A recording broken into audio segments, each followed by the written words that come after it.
And I remember something that you said, Berenice, some time ago, where you said you coined the phrase that having children changes you, but not having children changes you. And I think that's what the IVF industry need to hear, because they need to understand the magnitude of what they leave behind, and they can't just walk. They can't just walk away from that. It's in the UK. I was given support afterwards, so counselling support, but it was in the same building.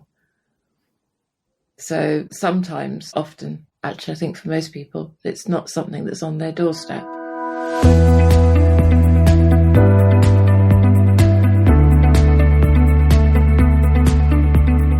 Welcome to The Full Stop, a podcast presented by Childless Not By Choice, for childless not by choice people, their cheerleaders and friends. The Full Stop podcast is hosted by Michael Hughes, Sarah Lawrence and Berenice Howard-Smith. We cover the themes that make up the childless identity, and we hope that with our guests you'll find information, inspiration and, if appropriate, your space in the childless community. In this episode, it's us, Michael, Sarah and Berenice, and we're talking about the impact of IVF and how that relates to childlessness. IVF forms part of Michael's story and Berenice's too, and Sarah draws on her experience as a counsellor, and together we created a safe space with a lot of emotions. If in listening to this you require support, we have resources on our website, thefullstoppod.com, that may help you, including our own Full Stop community for those who wish to live a full and rich childless life whilst honouring the grief and celebrating those little but significant life wins. You can also find support and details of counselling services, including Sarah's After the Storm and Merial Wales counselling services. Please remember that the thoughts expressed by our guests in any episode of the podcast are their own and not necessarily the views of The Full Stop. Good morning. How you doing? I'm absolutely knackered. Why is this more awkward? But I'm looking forward to this discussion. Yeah, I've been in the mosh pit, so I got home about 11:30 last night. Yeah, God dear, and now I'm here. I can feel it in my voice. I've been singing for about 4 hours, I think probably, and then attempting to sort of bounce because you couldn't have room to dance to 16th century tavern music. Anyway, niche, but really good fun. But yeah, I'm tired and my back hasn't forgiven me yet. I'm just realising that I'm not so good at going out. Or durable. There you go. It's durable at going out as I used to be. Anyway, how are you doing, Sarah? Yeah, good. Yeah, I'm all right. I've been out gardening, so opposite end of the social strata of middle age. I do gardening too, don't worry. It's not like I'm some party animal, everyone. I haven't done like that. No. I do genteel things as well. Yeah, I was saying to Berenice when she told us off microphone that I said, that rock and roll lifestyle's well behind us now. Well behind us. Really? Oh, yeah. You don't go gigs with him? No. Wow. You save all your partying up for when you come over to here. That's what it is. That's when you get a bit rock and roll. Yeah.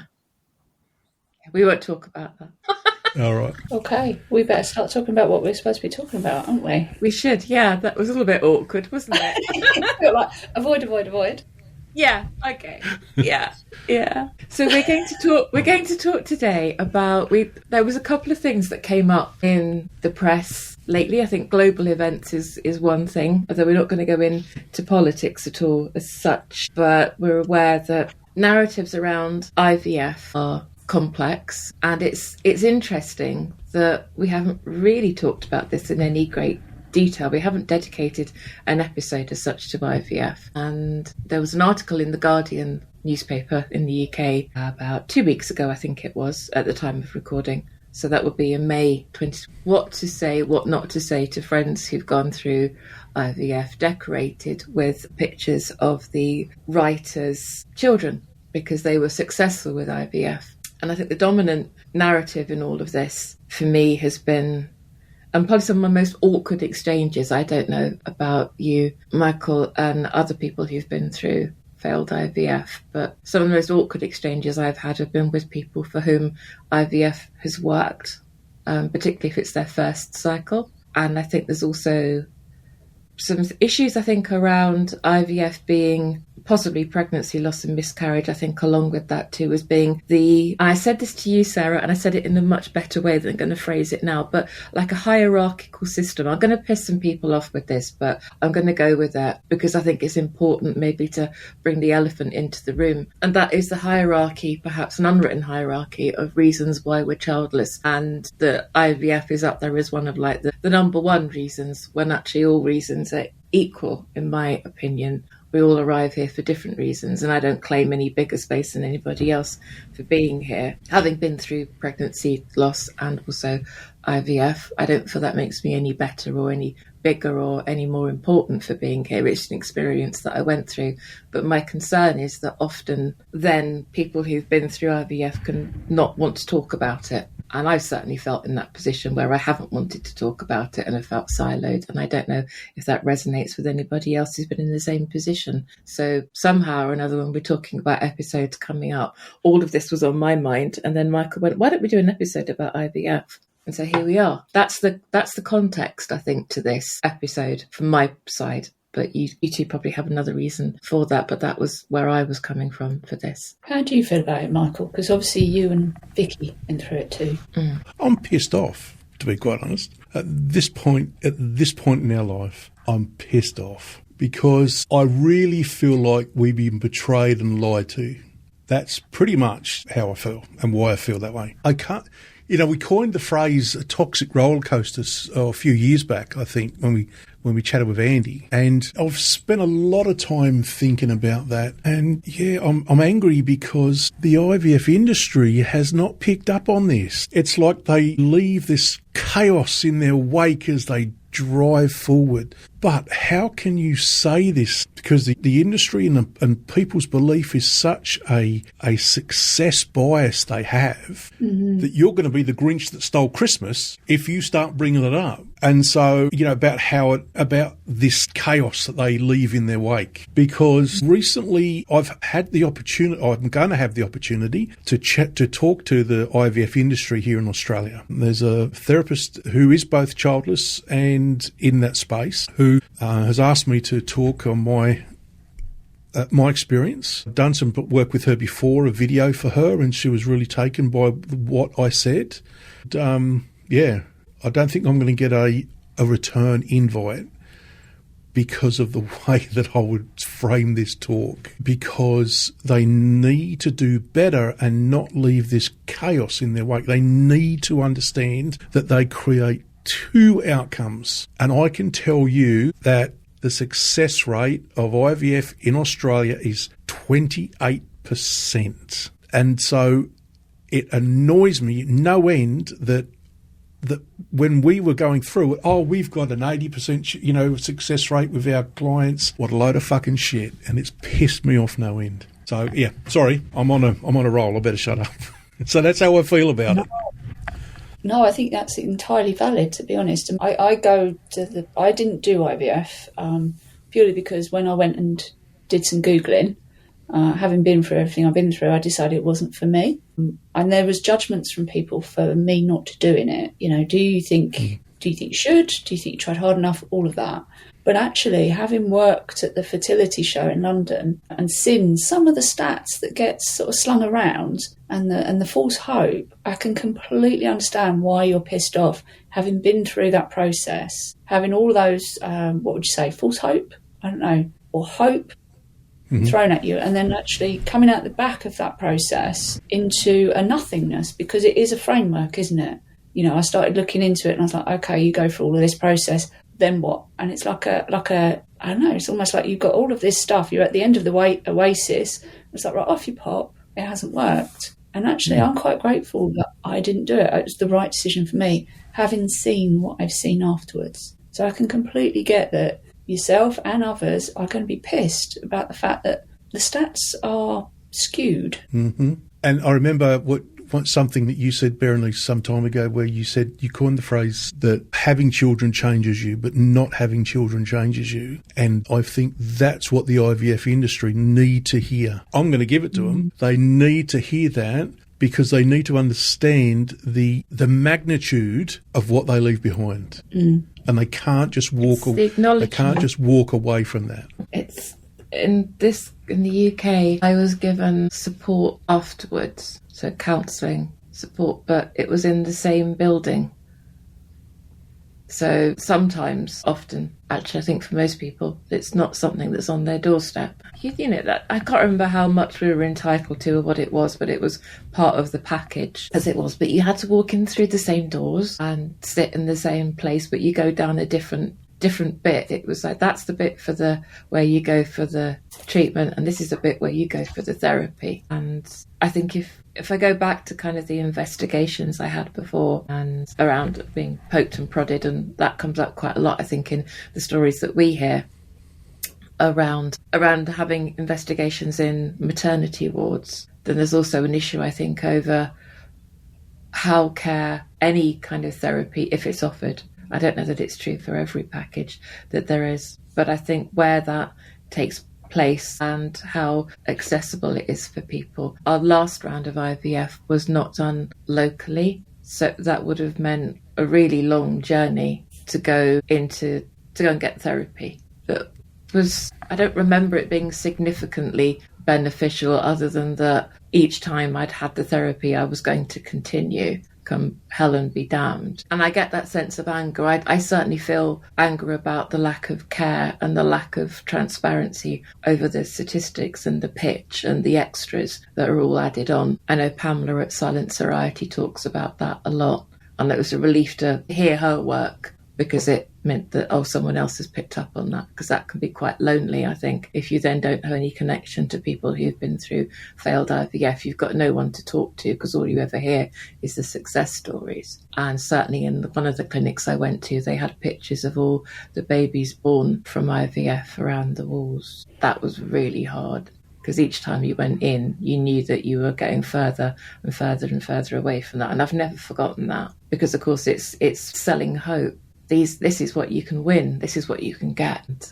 That was really tough to see that.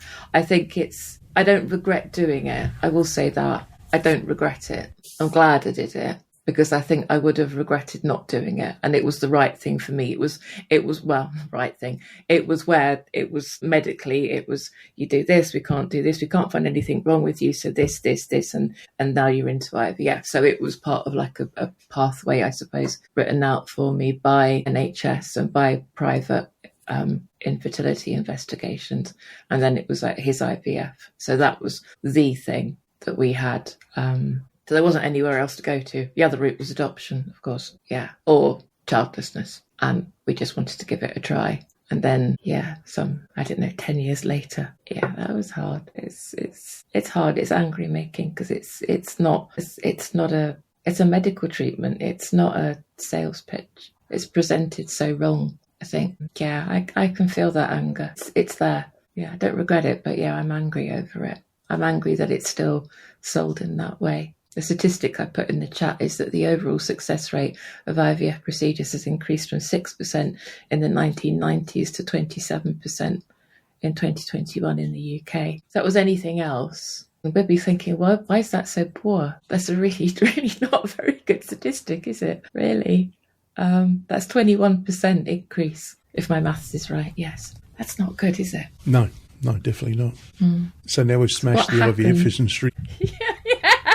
We're not going to get sponsorship from it. We're not.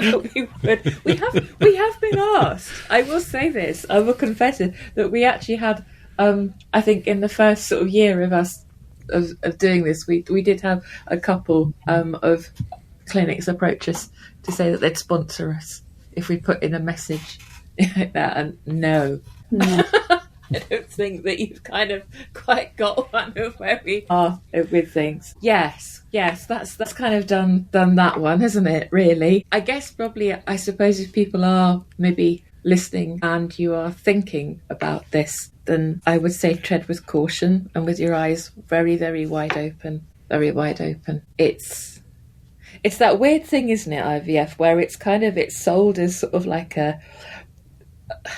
sometimes in some places, and I don't know that this is the case now, I'd rather hope it isn't, that it's seen by some companies as being a cosmetics procedure, and that's where it falls in HR policies. I find that astonishing. I really, really hope that's not the case now, and people have more of an idea in companies that it isn't like that at all. But then also it's sometimes so gruelling that people can't really articulate how gruelling it is, because that conversation just doesn't happen. Like you say, Michael, it's the conversation no one has, because there's nowhere to have the conversation, really. I mean, you know, you're seen, you're not welcome at that party, are you? And that's really hard. And I think I'm struggling to find words today, because I'm not used to talking about this. I don't know about you, but I'm not used to having this conversation because I'm not given the space to have it in. Yeah, look, that's I what think, it feels like. Yeah, look, I've got used to talking about it, and I guess the anger in me is firing me up to talk about it some more. So that's just the way that my psychology works. I get motivated by things that fire me up. So yeah, I'll talk to everyone about it. I don't care. You're going to listen. Sit down. And I'm at that age now where I can get away with it because I'm getting old. Oh, old people lecture. Here comes an old person's lecture. Here we go. Isn't it funny? I'm finding it really hard to talk about it. I think actually, yeah. I think it's just that I don't, because I kind of not necessarily want to fence it off. It's a huge part of who I am. But I find my life is divided into, there's the IVF bit, well, the bit before IVF when I was innocent and didn't know such things. And then there's the during IVF when I think I don't remember what went on during those years. Things happened, but I don't know what they were. And then there's the bit afterwards, which has been incredibly destabilising and more of a roller coaster probably, I think, than probably during IVF. Because IVF, you kind of know that you're doing this, and then you've got to do this, and everything's like a series of dates. But and deadlines and statistics, and I can remember all the numbers. They're all in my head. I forget phone numbers, but I remember all these numbers from all those years ago. You're kind of on a system, I guess. And then when I came out of it, I felt like there's this sort of chasm where I couldn't remember what life used to be and how did I used to function. Where did I used to go on holiday? Holidays became like this thing where I couldn't remember what I used to do because we didn't go on holiday for so long, because we couldn't leave the country. Try walking through an airport with needles. You can't do that, not very well. And all the letters that you need to escape the country. So we kind of stopped, and also just the cost of it too, because we had private IVF, which is true, I think, for most people. So lots of stuff we just didn't do. Stuff on the house we didn't do. Lots of stuff on the house we didn't do on holidays and things like that. So we had to pay all the bills. So your life becomes kind of on hold. And then coming out of it, it's still on hold. But you haven't got the thing that held you back and stopped you is gone, because you've tried to stop that. And therefore you've got this kind of weird, I don't even know what I'd call it, like an interim life where nothing's quite the same again. And it's grief, but it's also trying somehow to adjust into something that without the basis for it. I'm explaining this so badly because it's really so hard to articulate, but the grounding thing, that thing that was controlling your life for so long, is gone. And you're sort of left there, and this is this chasm, and no one tells you how to deal with that. And I don't think it's talked about enough. What do you do in that interim lifestyle when there's nothing to hang it on? I think that was so hard. Harder than probably life now in some ways. Because again, you're left without support. As you say, Michael, you're put through this thing, you come out the end, you're chapped out, then what? Yeah, totally understand. Sarah, yeah. Without obviously breaking any confidences, what is it that, do you see this same sort of talk from people you talk to? Yeah, all the time. I think the descriptions I get are being strapped to the front of a runaway train because you're kind of at the mercy of the process. So lots of, what is perceived to be forward progression, and you don't get time, from what I've heard, you don't get time to process. So there might be a loss, and then it's like, right, okay, back onto the runaway train. You now got to do this. You've got to get your next cycle ready. You've got to get your body ready for the next one. So there's no time to process or grieve. And then by the time you get to the end of the process, the people I tend to work with are people that have been through multiple cycles and are now kind of in that no man's land between, I'm going to try one last cycle and I'm facing into potentially being, well, like me, childless.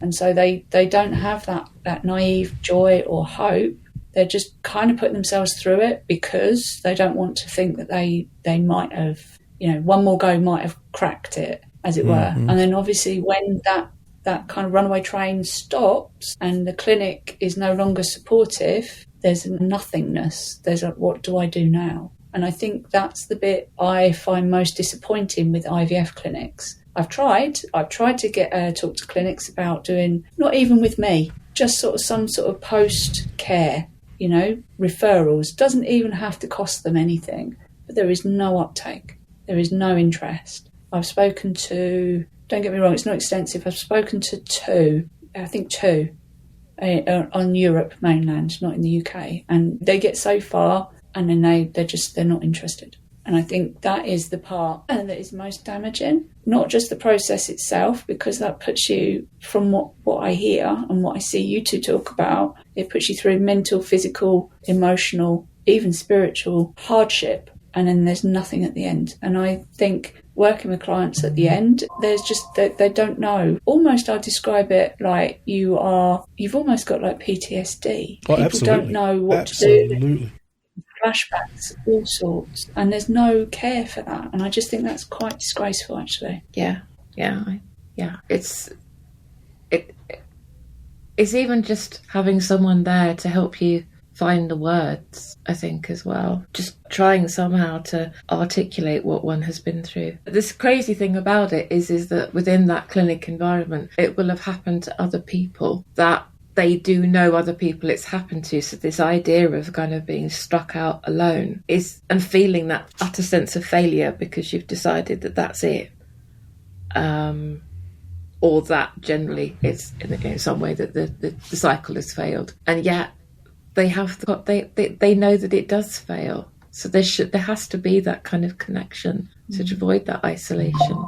It doesn't have to be in that way. Yeah, I think I can identify with what your clients are saying. Yeah, I think it's what's playing on my mind now is the two nurses that we would converse with most of the time at the clinic. And I know we said we weren't going to go into the actual process, but here we are. They were, don't get me wrong, they were two lovely women, absolutely salt of the earth. But you could see when, and they would have really felt for the people who aren't successful. I know they did because I saw it when we were there. But they're just not equipped. They're not equipped to deal with that. And that's what really fires me up. To think, like you say, Berenice, they know, fucking know, but they're doing nothing about it. Yeah, I think it's also maybe that kind of perhaps ties in. I'm thinking about how some of those awkward conversations I've had around or with people for whom IVF has been successful. Maybe certainly all the conversations I've had are with people where IVF has been successful the first time. And that has been really difficult to have those conversations because they obviously, it's worked for those people the first time. So that sense of kind of the idea that it doesn't work and the statistics and how everything, that I think becomes tricky as well. Sorry, I've lost my train of thought because someone's at the door. I'll come back to that. Sorry, Michael. 1 second. Sorry. So, yeah, I didn't think I'd get that fired up, to be quite honest. I was going to say, I wonder if it's hard to put into words the sort of the mental, physical, emotional toll that it takes. I mean, obviously, I'm aware that obviously as a chap, you're kind of having to watch your partner go through this, and that must be quite hard actually, because neither of you've got any control, have you? You've got to go through a process that is kind of not passive, but you know what I mean? You're told this is what you're doing, this is when you're doing it. So it must be hard, the physical, mental, emotional toll. Oh, absolutely, because look, I know we've talked about this before. By the end of it, I was both thinking, absolutely broken. But for me, it was like, I can't fix this. I don't even know what to do. But there's no book for it. There's no experience in life for this. It's the first time you dealt this hand, and you just got to muddle through. And I know there's the magic decade. Lots of us have talked about 10 years to get through that. What is the new life looking like? Firstly, come to terms with the fact that, shit, I've got to have a different life now. What does that look like? And then at the same time, while you're trying to figure out what that looks like, you're still trying to live life, but you've got that grief that we all have that sits there. You're trying to manage that, and I've got no idea how to go through that. So it is a tough time. It really is, especially for a guy. What did you? And I know it's a cliche, but it's the way that we're wired that, we want to try and participate. We want to try and fix this. We want to try and sort it out, but you can't. And you feel like such a failure because you want to do the best for yourself and the person you love. You want to do the best, but you can't. You're right, Sarah. It is taxing in many different ways. What did you find helped you? Because, we talk about the magical 10 years and we're sort of talking about it as though we're kind of coming out the back of it, or we have done, if that makes sense. What helped you afterwards? I had this conversation with Vicky just earlier, actually, because I did say to her, do you want me to talk to Sarah and Berenice and come on? Because, you two have been through this. No, it's just too hard for me to talk about. But not so much between us, but not to the wide world.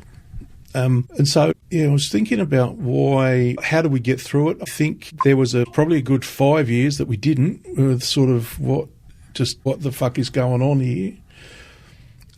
Vicky said to me that, I know this because I was there, but when we drew that line in the sand, she went, okay, right, what am I going to do now? What am I going to do? Because all her thoughts had been job in a department store, easy to manipulate hours. So if we have children, I can work around that. Okay, well, she didn't like the job, but she kept it because it was a means to an end. So then she's always been very arty, and so she went, okay. She'd started to do some cake decorating courses, and then went, okay, I've got time now. I'm going to become a pastry chef. And so she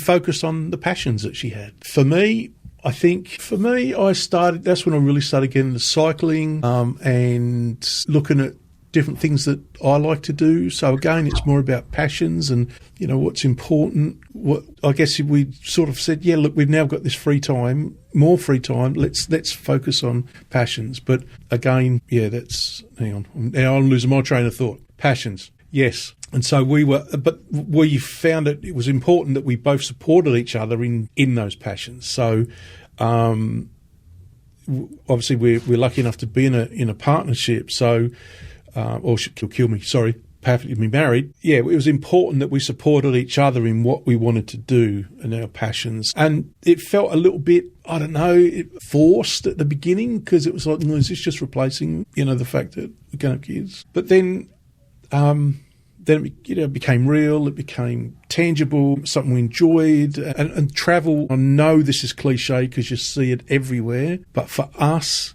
travel was a very powerful tool to help us manage grief. Because not only do you go and see different things around the world, but you are away from the place where all that emotional baggage sits. And it is that break from that emotional baggage, or the reminders of that, then are a very powerful tool. And again, we were privileged enough to be able to do that. But, there's some of the ways that we were able to move through that 10 years. What about you, Berenice? I've sort of forgotten the question. Sorry, I was waffling. No, you weren't. I was so listening to what you were saying and thinking how different that is for me. Yes, passions. But how were you able to craft that different life, I guess? God, badly. Very badly. I don't know that I've done that very well, if I'm honest. I've really struggled with that completely. I think I can identify with what you said about Vicky and that whole thing. I've said it before publicly and I'll keep saying it. That's the one thing I get angry about, is that there's narrative around how mothers and parents in general can have this issue with their careers going on hold because of children. And I'm just thinking, but people who have been trying for so long to have children in whatever way, that they've been having children, not necessarily IVF or fertility treatment, but other ways, their careers can be put on hold as well because they're waiting for possibly maternity pay that doesn't come along, adoption leave or whatever that might be. And I certainly was in a really shit job because it was close to home and actually close to the IVF clinic. And it was unhealthy and very stressful, working ridiculously long hours in an agency.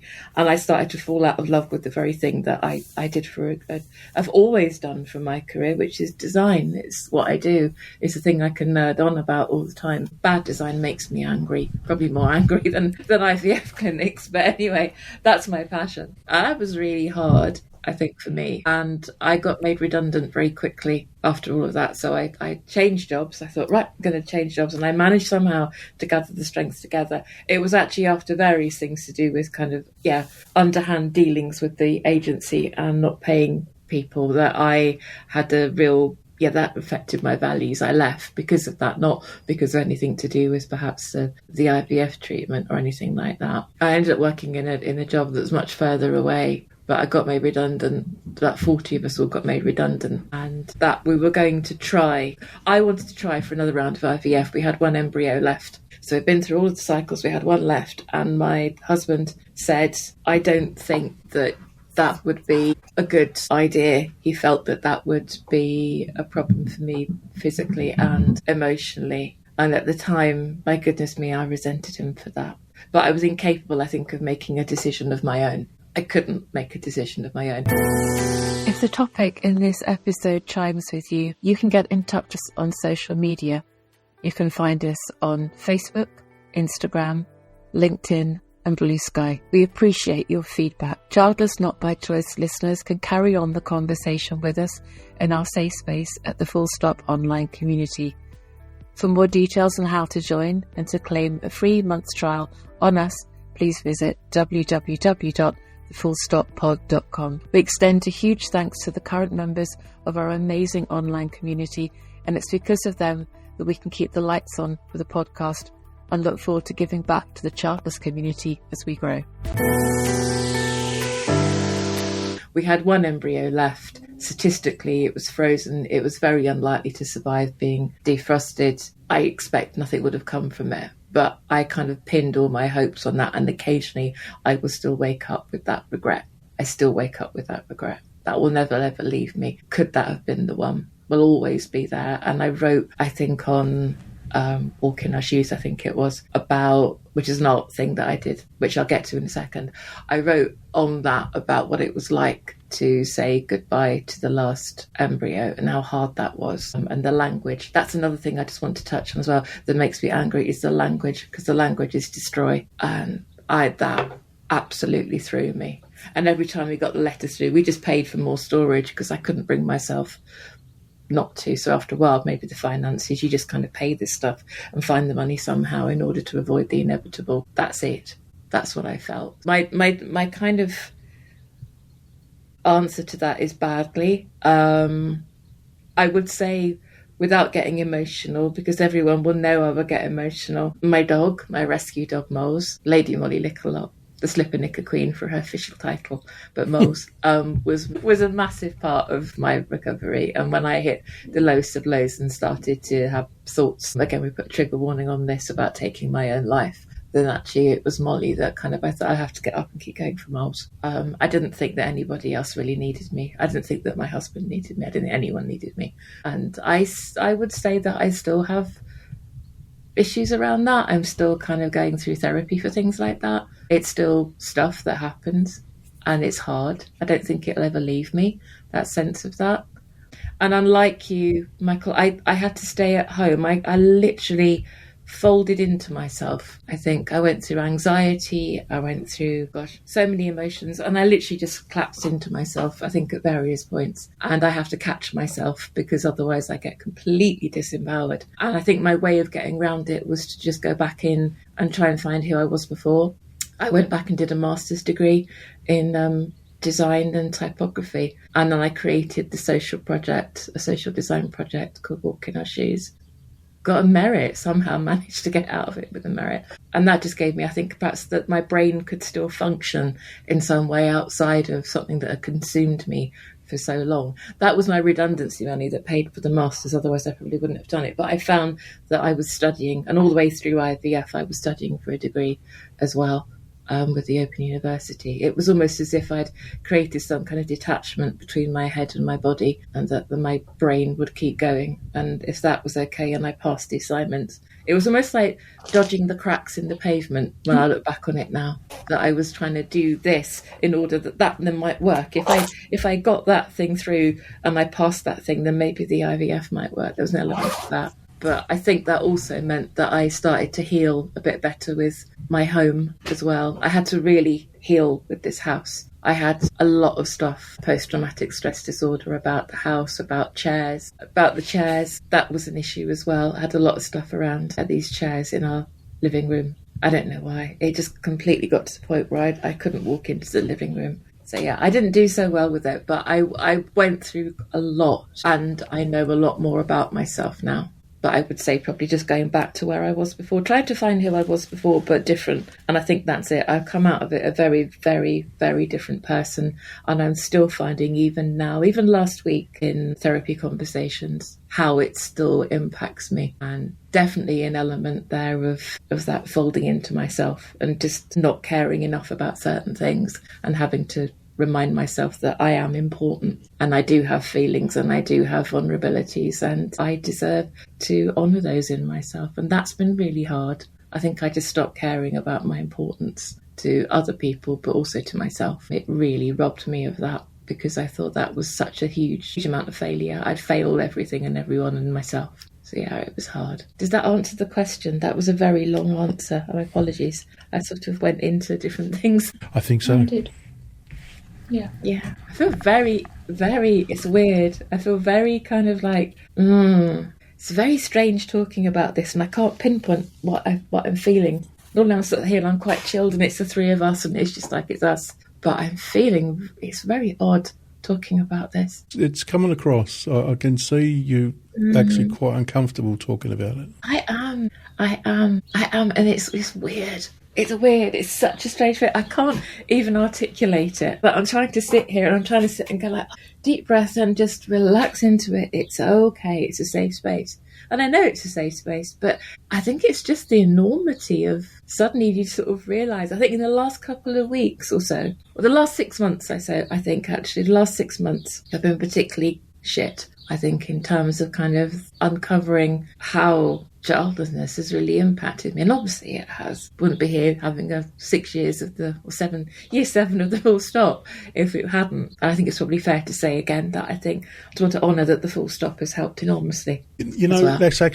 That actually brings me to another point I've forgotten, so can I add to my answer? One of the things that Vicky said to me when we had this discussion about this episode, she said one of the other things is meeting childless people. Yeah. She said that has helped her immensely, and has helped me immensely as well. And we both get a lot of satisfaction in our own ways about that. But I don't think we should underestimate the power of doing that, because I think that is a very powerful tool to be in those spaces where you can just be. Because as we talked about earlier, it's regardless of how you become childless, it's very, very isolating. And so, just want to add that to my answer. Oh God, yeah, I think that's really important. And also that I think without the barriers of why someone is somewhere, I think, there's an equity, I think, in however we arrive at childlessness. It's not your experience. Your experience is different to my experience, Sarah, and Michael, yours is to mine. We're all different in how we arrive here. People that have got the commonality of IVF. As we're discovering, Michael, you and I have dealt with this in different ways. You've dealt with this different to how my husband dealt with it. So everything's different. We all show up in our individual ways. And having the space to be able to talk about that. Sorry, it's where I was singing in a really hot, smoky... Well, it wasn't smoky, it was just dry ice. I haven't had that for a long time anywhere I've been. Gosh, the voice is really bad. But it's that kind of, that joining together, I think, and being able to have space to talk about the things we want to without feeling like someone's going to mention the whole kind of like kids thing as well, and showing up as we are. I think that's so important and so healing. Yeah, for sure. And I think the full stop has been, for me, incredibly important as well. Really important. And maybe working on small things, whatever they might be, writing something, blogging something, diarising, that's the word I want to use, diarising, journaling, those sorts of things, and creating in some way can all be helpful too. Walking, anything that kind of perhaps gets one out of maybe the routine that I think, because the IVF is so routine based as well, even if you're not, I wouldn't say we'll go into the specifics of treatment as such, but there is a long period of between egg collection to then all the way through the whole process of the embryos to then there's always the waiting, there is the treatment, there is then the 2-week wait, which is this horrendous thing, and then finding out whether one's pregnant or not, and then the aftermath, whatever that might be. Outcome is a better word, a softer word, not aftermath. I go with personal bias there. Whatever the outcome might be, that is actually a really long period of time. And then there's the processing of, do we do it again? Do we not do it again? All that kind of thing. And then possibly going all the way back from the start again, or possibly is back to having embryos defrosted and then going back through most of that process again. So that actually doesn't allow for me, it didn't allow any breathing space to kind of do anything else other than do that, work, do that, go to work, do that, go to work. And then it's kind of creating something else after that where you can fill in that massive amount of time that you spent doing this thing and then finding space for something else in your life. And if you don't have perhaps role models or conversations to turn to because people aren't talking about it, then the next people that go through this don't have anywhere then to go, well, what do I do? And then there becomes this kind of systematic failure of not getting that support. And I think the more people, I think it's so important that for all of my discomfort and all of my kind of tuning into things and trying to sit here, not to cry, I literally could just sit here and just cry right now like that. God, don't do that. Only stop. Okay, can't get that. Only because I'll be even more incomprehensible than I am already. It's having that kind of someone out there, having those conversations so that there's somewhere else for people to turn and go, okay, you are childless, you went through that shit, you are still functioning, and you are still a relatively, in my opinion, about myself, articulate human being. I'm not very articulate today, I'm sorry. Normally I'm better at this, but it's so difficult to talk about. I wasn't expecting it to feel quite this emotional, but I think it's just important that people come out of IVF and they have somewhere to go to. And there are places to go to. I mean, there's a hell of a lot more than there used to be when I came out of it. But I think having conversations and allowing space to talk about the fact that IVF fails, it does fail, is so important. But you can and you will, however hard it is, and it is, God, it's hard, you will get through it. You will. But it might not feel like it right now, but you will. Well, that was hard. Yeah. You okay? Yeah, no. It's okay. Kind of. I just kind of feel like I'm talking to the person I was. I'm thinking how fragile that was and how hard that was. You know, and how there are people I've met who've been through the same experience and how much I feel for them, you know. And it's kind of odd because those people that I know, we're probably the closest of all the people because there is something very Pacific about that. I can remember Stella coming onto the podcast, and that's probably the one time we've probably really talked about it, and we just caught each other on the camera, and he's like, you, and it's almost like there's some kind of like radar about this, and go, you, because it's such a strange experience, and I think all of the triggers around it, I think there's a commonality probably in those triggers as well. I am still terrible with needles. I still struggle with smear tests. I would rather have a mammogram than a smear test at any time. Because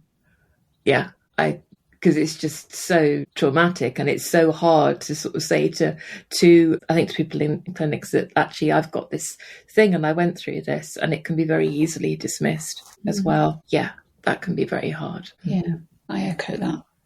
I didn't go through IVF, but I completely 100% understand about smear tests. They're so awful, aren't they? You kind of have to dissociate so that you go and do it. Yeah, you have to go, this is for the greater good of this. Mm-hmm. It's not because of that. It's kind of literally trying to reframing the whole thing, isn't it? Yeah, 100%. Something else. But yeah, it's hard. Yeah. Thank you for your honesty, though. Thank you for listening and for holding a space. Yeah. It's a tough one. Maybe there was a reason it took 6 years to have this conversation, perhaps, Yeah. And it's nice to have the conversation, I think, with the three of us. Yeah. Yeah. Okay. So, Sarah, is there anything else that you see in your work around IVF that stands out for this discussion? Stands out. It's interesting, isn't it? Because I think, Berenice, you sort of, I was going to say dipping a toe, it's probably more like a whole foot, isn't it, up to your knee in your story. And I think what I tend to find with clients is that the story becomes a series of photographs or snapshots. Actually plunging back into that story, like Berenice has said, and not in so many words, is that you're having to reconnect with a lot of feelings and a lot of trauma. I see it quite often with people that have been through this, that trying to process, I hate that word in this context. I've got to process it. But it's trying to get through and make sense of it is really hard, because actually you've then got to reconnect with the complete shit show that you've been through. And I think biological parents just have sex and get lucky, because it is a question of luck. They have a child. Probably there might be some trauma in there might be some losses. But I think with IVF, it's a particular type of physical memory that gets stashed away in the body. And so when you go anywhere near that story, you're kind of reliving it.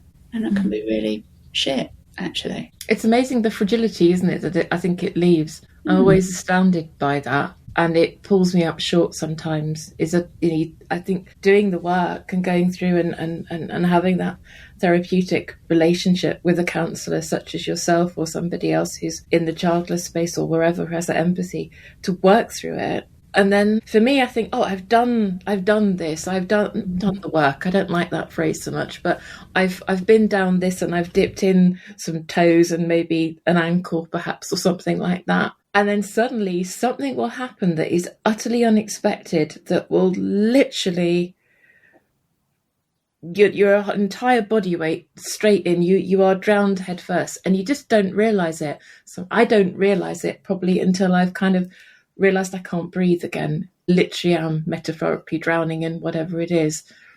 And sometimes it's kind of, I think for me, there's a self-doubt.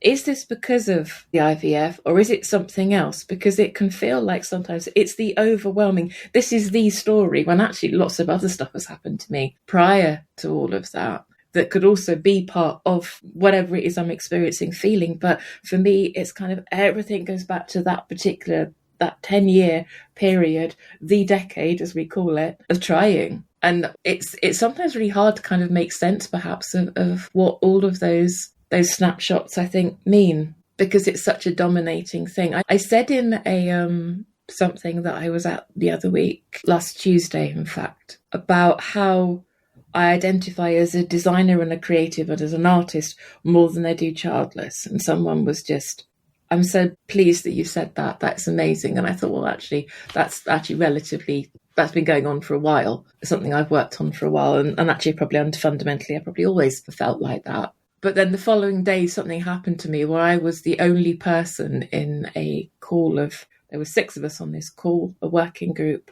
And I had 20 minutes of half-term chat because I was the only one on there who wasn't a parent. And thinking I've said to these people in other spaces, I'm childless, and I kind of own that story. And in some ways, I'm quite proud that I can say that. But it doesn't mean that there aren't moments when I just think, oh God. And actually within that thought process of sitting there in this space, feeling isolated, trying to work out what to say, because inevitably the conversation would be, and what did you do last week? And I'm thinking, well, and I think my words at the time were just in case it's helpful for anybody, I just said, I was working and I was doing this and this and this. And I just didn't say anything about anything to do with half term. It felt like the most graceful way to deal with it. But without having the pity party. Because this is the thing, it's not, I don't want pity. I know that Karen has talked about this as well on the podcast, about that sort of look of pity, the head tilt of pity, and how disempowering that can be, I think, for someone who's been through what we've all been through.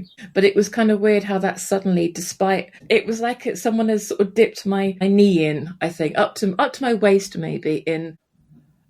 And I hadn't expected that, having the previous day gone, okay, I feel more like a creative than I do childless. And then suddenly the next day, boom, oh God, has everything that I have worked on suddenly just been blown up by this one incident? It hasn't, because the groundwork is still there. I have all of that groundwork and all that therapy and all of the learning is still there. It didn't just disappear because of this 1 hour, but it felt like that for a while. And I sat here and I wrote down all the things that I've learned whilst I was in that space, literally on a piece of paper. I've still got it in front of me here actually right now. These are the things that these are my building blocks, if you like. This is how I float. And I can do this. I'm in this space. It is hard. These people are parents, but they're not here for parent chat. It's just what they've got in common. But actually, as immediately when I was in that situation, one thing I did was go into the Full Stop community. And I said, I'm in this situation. It really sucks. And it was just like, oh, thank God I can go somewhere and I can express that with people who get me. And I wasn't asking for a reply. It was just I wanted to get it out and put it somewhere in a space where other people would go, yeah, I get that. Oh, that's shit. I'm sorry. I don't want to fix. It's just an acknowledgement that it's just shit. And that's something I think that's really hard, I think, about in that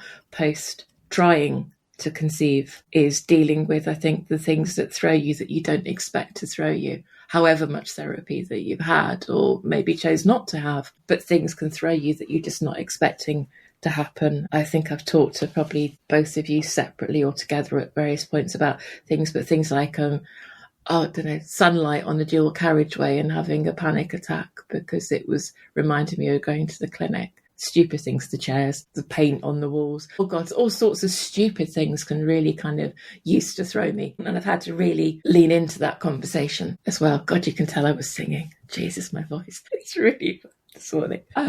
It's kind of finding those, just trying somehow to navigate those moments where I think we can get thrown in, ankle deep, knee deep, waist deep, or even just like literally thrown head first into it. But I think that my learning from it is that all the stuff I've done, all of the work I've done and still doing in terms of how I cope with life as a childless person and all the things that I've been through, they're still in place. I've still done the work. It hasn't all just suddenly imploded because of a situation. And sometimes those situations can bring a new learning or something else to kind of work on and to go, what do I learn from that as well? And sometimes that can be useful to reflect on too. Should we call it a day there? If you want to. I'm just mindful that this is the biggest episode for you, particularly Berenice. It might be a good idea to stop. Yeah. I'm okay. What do you think? I want to be sure that people listen to this. Not to be sure, but I hope that people can listen to this and in amongst my croaky waffling, which was very croaky today, that they can find hope, because it was the one thing that I think I had lost. I think many people have lost. I don't know about you, Michael, but I think in that moment of falling out from everything, hope had gone. And I would like to think that this episode will be emotional, and I feel like I've kind of gone a bit knee deep into some things. I love that analogy, Sarah. Thank you. That's helped me to frame some things. So I love that you've done that. Thank you. That it has given people some hope, and there is much out there now. I think that people have created, and I want to just acknowledge this, is that there are people out there who've been through failed IVF, who have created communities, who've created support structures in whatever way that might be, who've written books, who've blogged, and have come out and are doing such incredible work through the experiences that they've done. We are far from alone in what we do, and I want to just acknowledge that they've done some fabulous stuff, and there is so much more out there than there used to be, and I think they're amazing for that. Yeah, absolutely. I can't think when we first drew that line in the sand and we were the only ones on the earth that felt the way that we did. Well, the exception of. But now there's just so much. There's a lot of courage out there. There's a lot of, a lot of strength from people sharing their stories. And, like you, Berenice, I hope people get hope. Yeah. I think you can go out and you can find things. I'll put some links in the show notes. So there is other things out there. If we haven't listed something and you know that it provides really good support for people who have gone through IVF and are childless not by choice, then get in touch with us and we will put that on and add that, because I think that for me is most important. That it's not always easy to go into spaces, I think, and to share something like this. I go back to that whole issue of siloing and an invisible hierarchy. I've certainly felt that I couldn't talk about my story so much. I think the first time I probably talked about it in any great degree was probably with you, Michael, because there's that shared thing. But you've got to then find the people that have been through that to talk to, if that makes sense.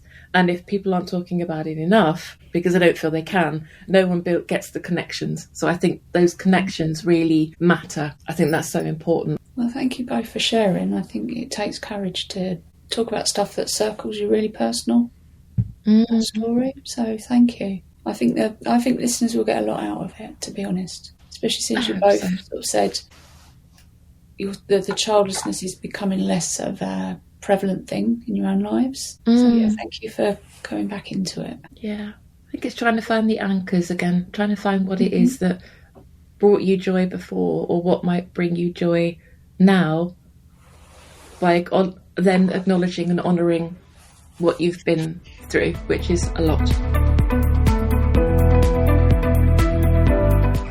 Thank you for listening to The Full Stop. We hope you enjoyed your time with us. As always, you can head to thefullstoppod.com to sign up to our email newsletter, check out the show notes, resources, and join our online community to carry on the conversation if you identify as childless not by choice. And as always, remember, you are not alone. Now you've got that croaky voice, Berenice, are you going to rethink the whole audiobook thing? No, I'm not. Just might put a good edge to it. It might put a good edge to the whole audiobook reading, I don't know. There could be another career there, couldn't there? But it might be just a particular niche area of Amazon. I know the way that your mind works, Mr. Hughes, and I'm not going there. So there.